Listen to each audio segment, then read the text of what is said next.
A beam of light came out from behind this mountain. The light that was radiating out zoomed back into the center. And then we immediately thought that it was a UFO. Sometimes when you go looking for a monster, you might just find one. True paranormal experiences from real people. Euphomet, a show about the unknown and our relationship to it. Find it now, wherever you listen to podcasts.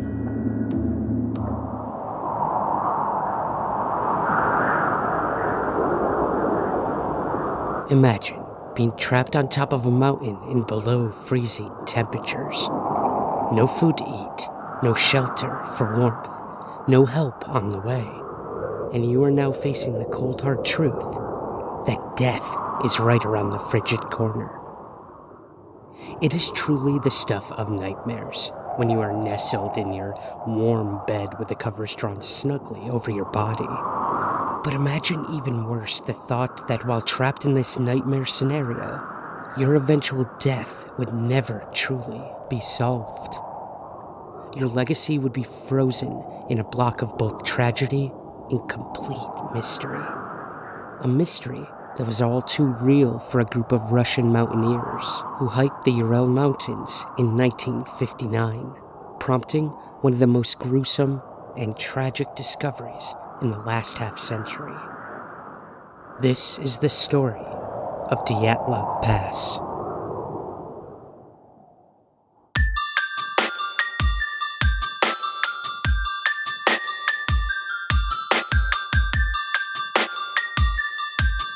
This is Somewhere in the Skies with Ryan Sprague.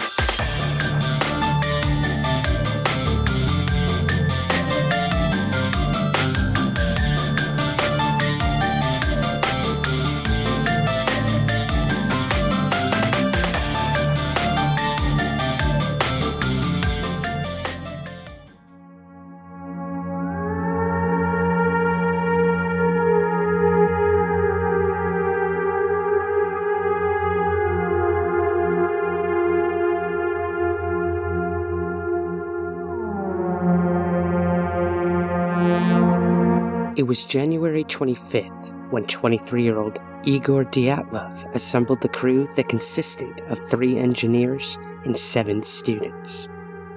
These members were Yuri Doroshenko, Lyudmila Dubinina, Yuri Krivonashenko, Alexander Kolovtov, Sinadya Kolmogorova, Rustem Ziabodin, Nikolai Brignolis, Semyon Alexievich, and Yuri Yudin.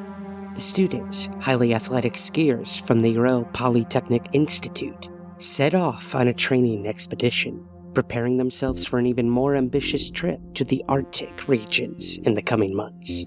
As days passed, the group made modest headway, but it soon became clear that they deviated west in the wrong direction for quite some time due to worsening weather conditions and decreasing visibility.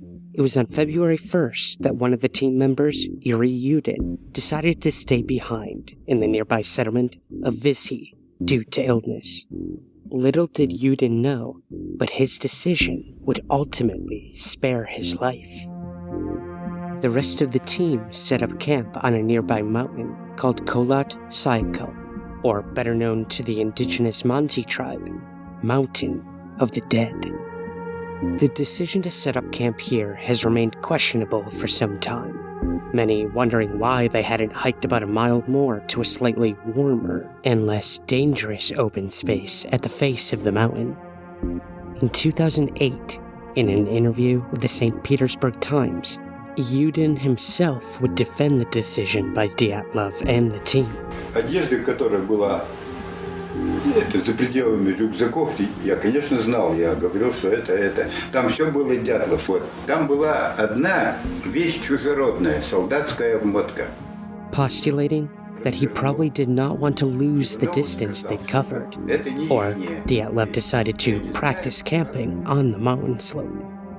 Either way, the decision to set up in this forested area would prove disastrous as the days trickled by and no one, including Yudin, had heard anything from the team.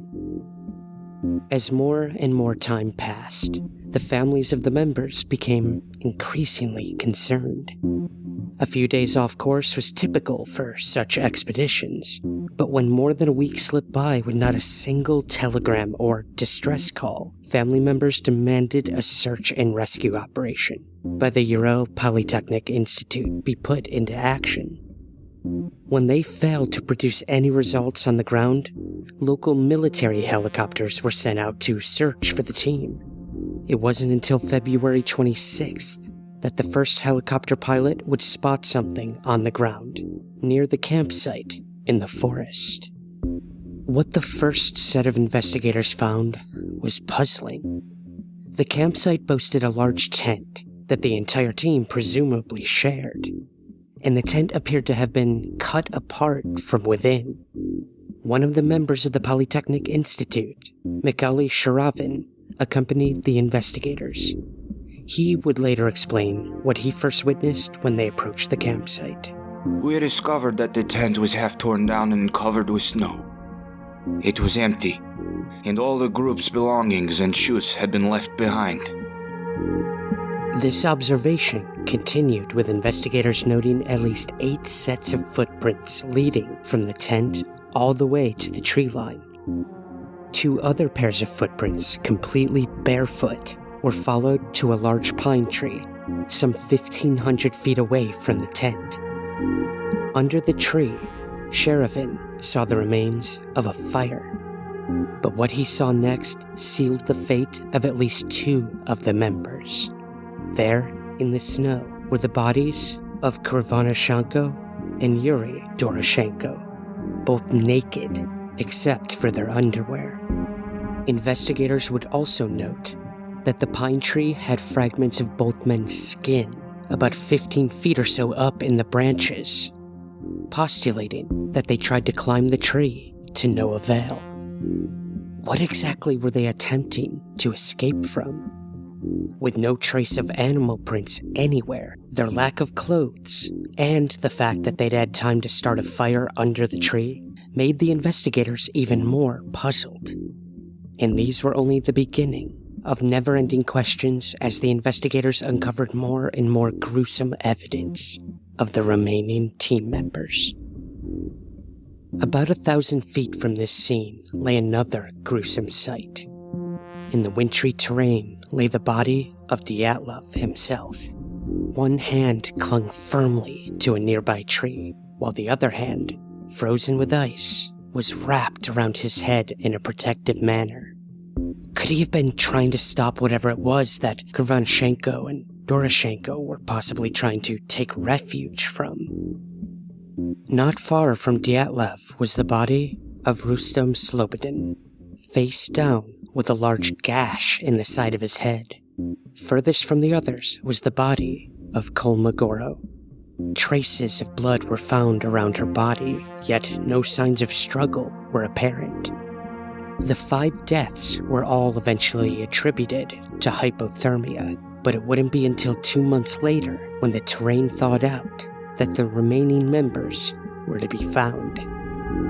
It was now May 4th, about 250 feet away from the campsite, in a half-frozen ravine.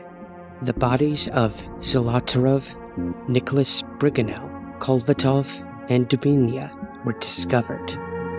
All 4 had suffered severe internal injuries, though no outward trauma, bruises, or even tissue damage seemed to be apparent.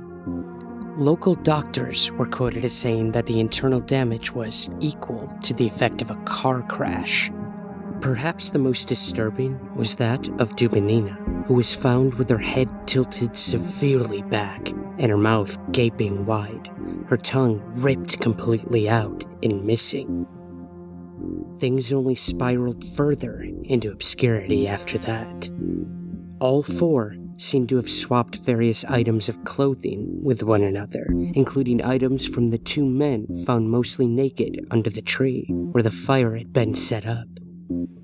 As if things weren't strange enough, further investigation would conclude that most of the deceased were found with heavy amounts of trace radiation on their clothes. several family members at funerals of the deceased would eventually claim that the bodies of the dead bore a rather odd orange color. The hair of the dead had also lost its pigmentation, turning a dull gray color. Too many questions circled the mountain in the aftermath of the almost unimaginable discovery of the dead. It was quite clear that something truly tragic had occurred, and as the families began to grieve, the investigators tried desperately to string a timeline together in terms of just what may have happened on the mountain that fateful day. Some hope of doing so came in the form of several rolls of film and diaries that were found in the damaged tent. The photos developed from the rolls of film revealed that the expedition members had indeed set up their campsite on February 2nd at approximately 5 p.m. The first photo showed the members looking very happy and healthy.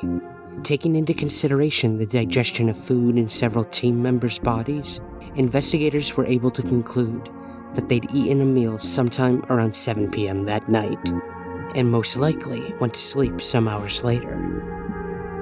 Because of this apparent meal, forensic pathologists were able to estimate that whatever had led to their deaths happened between 9 p.m. and midnight leading into February 3rd.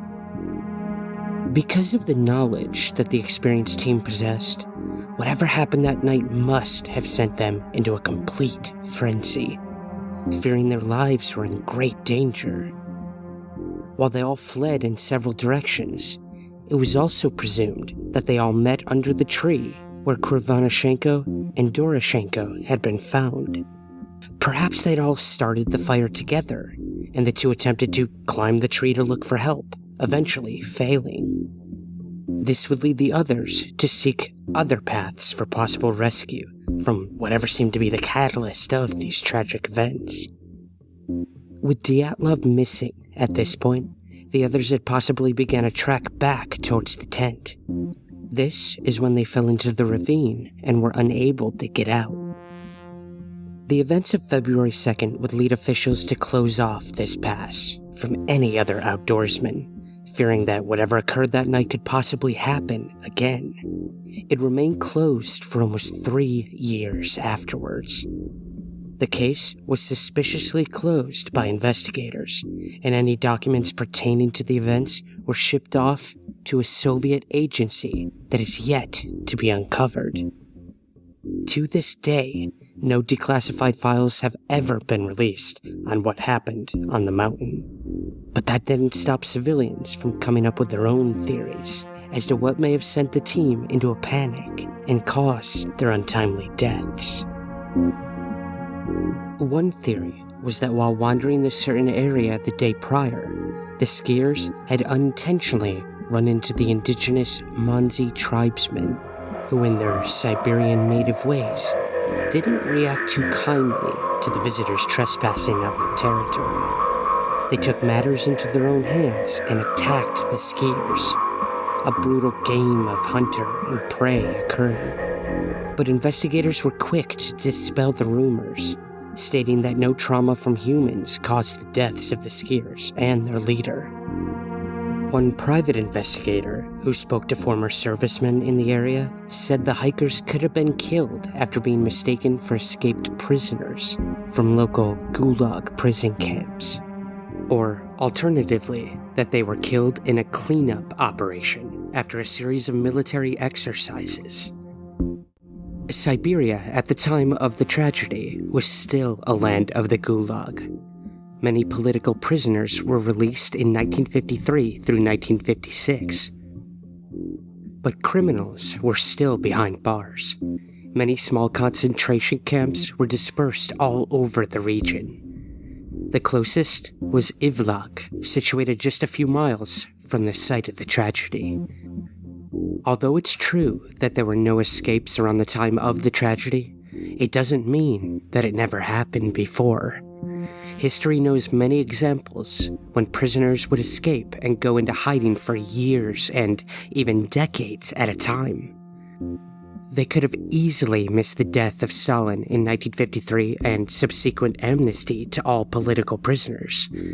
Young hikers could be taken for unwanted witnesses and subsequently killed. If you take into consideration that many of the political prisoners came straight from the fronts of World War II, it is plausible that these people knew how to kill and were open to the idea. Furthermore, Yuri Yudin discovered a piece of clothing that did not belong to any of the members of the group. Known as a obmatki, this piece of clothing is a wide piece of fabric that's wrapped around feet and legs to keep warm. They have both a distinct shape and are made from a very specific material. They were widely used among the soldiers in the 40s, and later among the prisoners of Stalin's concentration camps. There's another theory that several of the skiers were actually KGB agents. Semyon Zolotaryov, Alexander Kolevatov, and Yuri Kurvanyshenko have been theorized to be agents on a mission to uncover a cell of CIA operatives. They were to deliver radioactive samples and then take photographs of the Americans. But something went wrong, and the CIA agents killed the group. Sounds a little fantastic at first, but in a state of fear and paranoia, this was the only way to spy on the Soviet Union. According to this theory, 2 or more members of the Dyatlov group were hired by the KGB to deliver fake proof of radioactive tainted clothes. The rest of the group was probably unaware of the real purpose of their journey. In fact, it was some strange details about the skiers themselves that gave rise to a Cold War spy story scenario.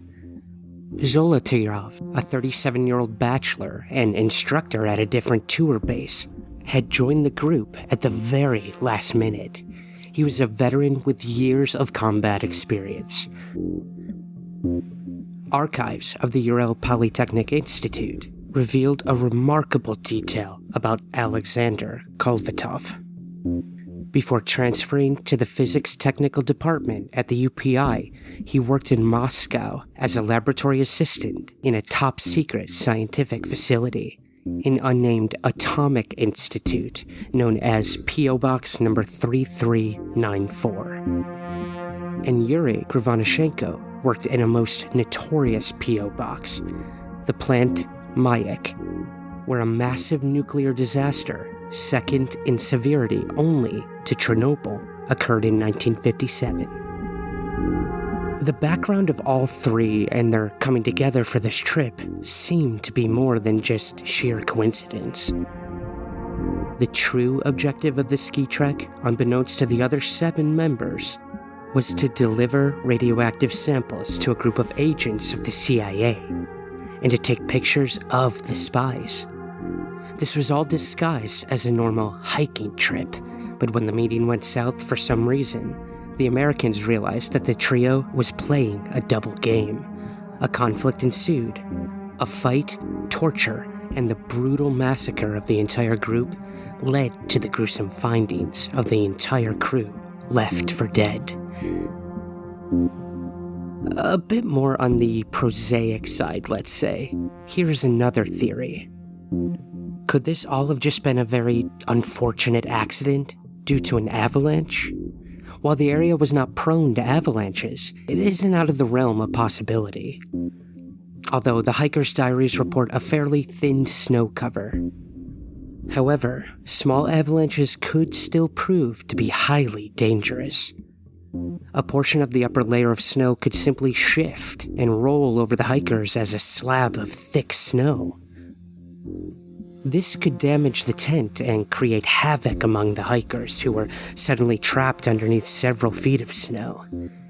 It would certainly explain why the tent was cut from the inside. Further retreat would be necessary if the hikers were worried a second avalanche could strike again. According to the supporters of the avalanche theory, the Dyatlov group tried to make their way back to the river, and instead made a fatal mistake by descending into a valley of the Lazva River. After 4 weeks, the snow that was rushed down the slope of the mountain was simply blown off by the strong winds that were common in this region. This would erase all signs of a natural disaster. However, this theory does have its gaps. From what we can tell from the footprints left by the group, everyone seemed to descend with relative ease. It's highly unlikely that 3 people with broken ribs and flail chests would be transportable at all. In here, we see several badly damaged men and a woman walk without problems or even help from any of the members of the group. Secondly, these men and women were experienced and well-trained. They knew that chances of freezing to death is more likely than getting killed by an avalanche. Although the removal of the damaged tent from an exposed mountainside was out of the question, they had to retrieve all their warm clothes and footwear. In 2013, a book was published by author Donnie Eicher titled Dead Mountain: The Untold True Story of the Dyatlov Pass Incident. He brought forth a new scientific theory for the incident, proposing that the skiers may have been driven to hysteria by infrasound waves caused by a weather phenomenon known as a Kármán vortex street. The lead investigator, Lev Ivanov, his final conclusion was an unknown compelling force. So that was the only case that he ever had that was unsolved. And what I learned is that he actually was pretty damn close, considering he didn't have the technology and the science. And the conclusion that I came up with the scientists at NOAA completely caught me off guard. And I could have only arrived at this conclusion with modern science. A Kármán vortex street is an oscillating pattern that emerges when a fluid or gas, or in this case wind, flows around a suitably shaped object, in this case a topographical feature, the mountain. When they occur on such a large scale, this wind pattern can theoretically generate very low-frequency sound waves that have been blamed for harmful physiological and psychological symptoms in human beings. According to a 2001 review of the medical literature by the National Institute of Environmental Health Sciences, such symptoms range from annoyance to fatigue to nausea. Eicher, the author of this book, argues that just such a phenomenon may have occurred under extremely high wind conditions on the night of the incident. The resulting bombardment of the skiers by infrasound waves induced severe panic and caused them to flee to safety out of the tent and meet their deaths. We now move to some of the more sensational and paranormal-esque theories on what may have happened that night. And the first is UFOs. Lev Ivanov, the lead Soviet investigator on the case, interviewed a group of nearby hikers who were in the area when the incident supposedly occurred. A respectable 32 miles away, the hikers reported a cluster of strange orange spheres in the sky. This was also reported by other witnesses in the area for the next few months after the event. Ivanov, in his later years, admitted that he himself believed that the orange spheres in the sky may have been the cause of the Dyatlov team's demise, or at least had something to do with it, speculating that one of the skiers may have witnessed the UFOs, panicked, and sent the others into a similar frenzy. Many also theorized that a possible UFO could have caused the orange color to the skin found on the bodies, the gray hair, and even the trace radiation found on their clothes. But others theorize on what those UFOs might have actually been. The campsite was in a vast proximity of the Baikonur Cosmodrome, a Soviet nuclear missile testing ground. R-7 intercontinental missile launches were done often here. Could one such highly secretive test have occurred that day, causing the UFO sightings and the panic of the skiers? Could it also explain the radiation found on the clothes and bodies? Some speculate that the skiers could have come into contact with high traces of radiation, or had even drank some contaminated snow in the area. Either way, the UFO theory remains, accompanied by a juxtaposing theory of the cryptid kind. While many areas boast their own version of a hominid-like creature, Siberia reigns as one of the most popular, with its own Siberian Yeti, known as the Alma. In 1925, a Russian military expedition reported being attacked by a Yeti in eastern Siberia. In 1945, another unit of Soviet soldiers claimed to have had a violent encounter with a Yeti in a cave. And in 1953, a group of hunters shooting caribou narrowly escaped with their lives when they were charged by an angry Yeti. Almas, a Mongolian word, are typically described as human-like bipedal animals between 5 and 6 feet and a half tall, their bodies covered with reddish-brown hair with anthropomorphic facial features, including a pronounced brow ridge, flat nose, and a weak chin. Many cryptozoologists believe there is a similarity between these descriptions and modern reconstructions of how Neanderthals might have appeared. Perhaps an Alma had infiltrated their tent and sent them running for their lives. This theory holds very little weight, however, as no clear footprints other than those of the deceased had been found anywhere near the scene of deaths. But one very interesting and controversial piece of evidence couldn't keep this theory completely out of the realm of possibility. Supposedly, a piece of paper near the campsite was found that simply read, "From now on, we know there are snowmen." Along with this piece of paper was a developed photo from one of the skiers' cameras that shows a hulking figure off in the distance. Though bathed in shadow, it eerily resembles that of a large hominid tracking through the snow.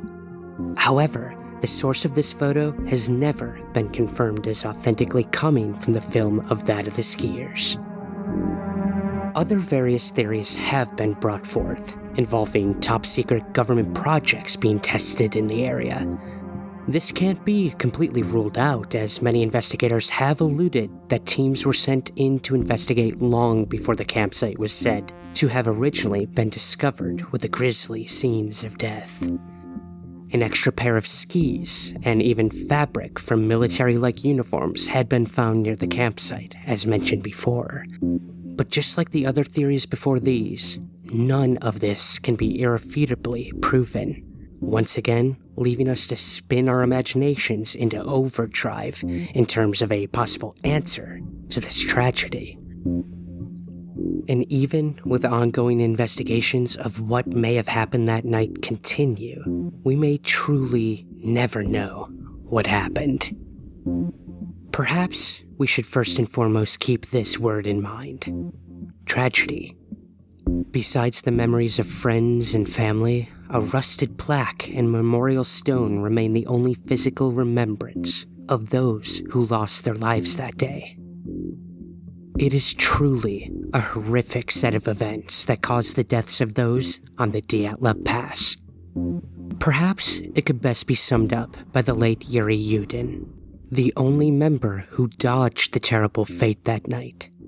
In the same 2008 interview he took part in, he stated the following: "If I had a chance to ask God just one question, it would be, what really happened to my friends that night?"